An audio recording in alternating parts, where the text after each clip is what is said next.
Welcome guys, and today I'm going to show you how you can fix Google Chrome 429 too many requests error. So it is pretty simple to do.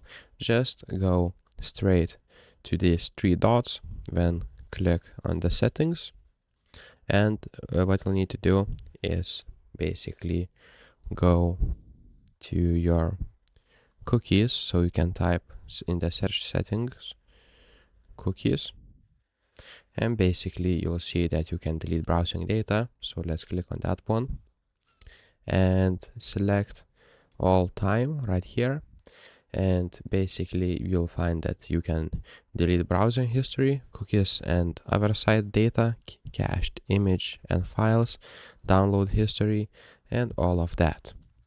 So what we'll need to do is just select all of these trees and just click delete from this device, and that should fix your problem.